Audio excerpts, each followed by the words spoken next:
guys, welcome back.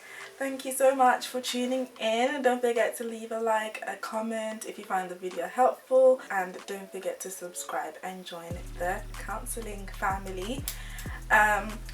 So today I'm going to be telling you guys what the difference between an accredited and a registered counsellor is, because I have only just kind of discovered myself the hard way. I'm not going to go into that.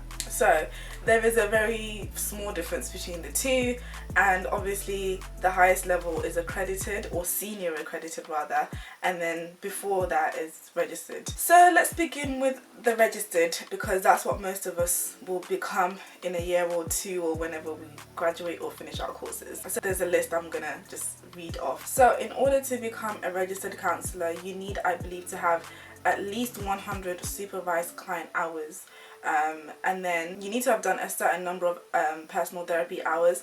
I believe the minimum might be 30 or 35, it might be 50. It's a bit vague. It's really hard to find this information, which is why I made this video in the first place, to try and help you guys.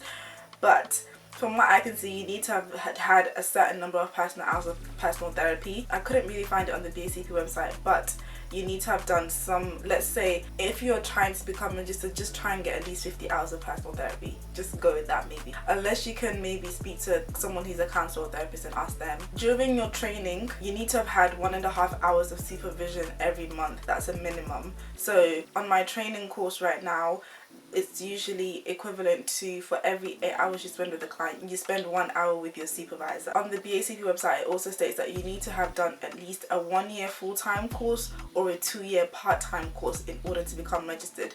And in those 1 or 2 years, you need to have had 450 contact hours in lectures or in like learning, like within your university campus. So for me, I did my vlog last week, which I'll link above, showing you guys what my full day of uni looks like, and that all of it in the 3 years amounts to 450 hours minimum. And within that 1 year or 2 year, you must have done at least 100 hours of supervised placement with clients. So once you've done all of that, I'm gonna put a summary of all of them here so you can screenshot it. That is your gateway to becoming registered. So no matter what course, whether it's a master's or a diploma that you do, as long as you've done that, then you can be a registered counsellor. Now, to become accredited is a higher level. So in order to become accredited, you need to do a bit extra. So you have to have had 450 supervised client hours. Yes, 450.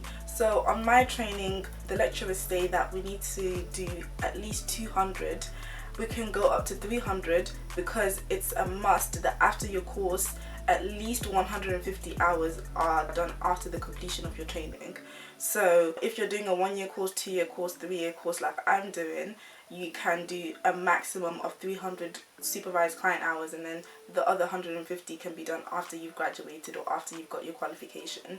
So if you've done 100 supervised client hours on your course and that's all you've got, you still have to now do another 350 after you get your qualification in order to become accredited. So it's a lot more work in that sense. So you have to get your 450 supervised client hours within 3 to 6 years. So after I qualify, I've got another 3 years to get the other 150 hours that I need in order to become accredited. So they say that it doesn't have to be consecutive years. If you take a gap year or you take a year off, it's allowed, and then you can carry on the next year, but just bear in mind that it has to be within a 6-year window. And also, in order to be accredited, you must, according to the BACP website, you must have ongoing supervision of at least 1.5 hours every single month. So like I said, for every 8 hours with the client, 1 hour with your supervisor, roughly. That is what would help you to become accredited.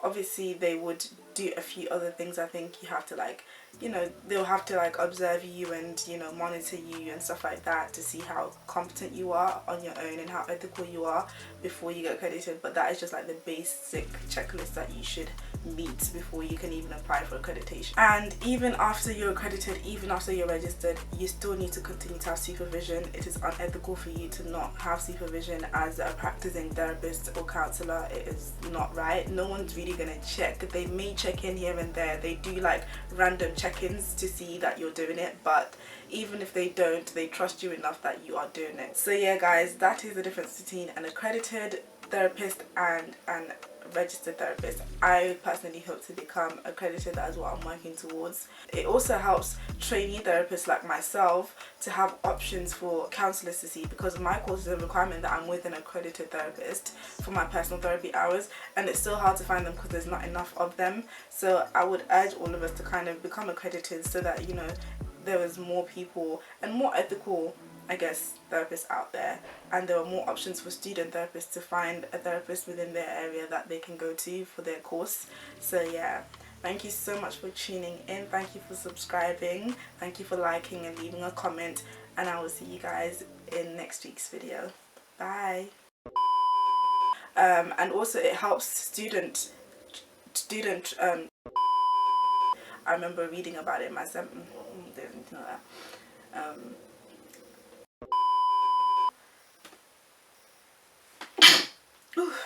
Bless me. You need to have done a certain hour, 1.5 hours of supervising of that is your key. Be having ongoing personal therapy. So yeah, continue with your personal therapy. It's really, really important. Have ongoing current contract for counselling or psychotherapy provision. Okay, that was completely wrong.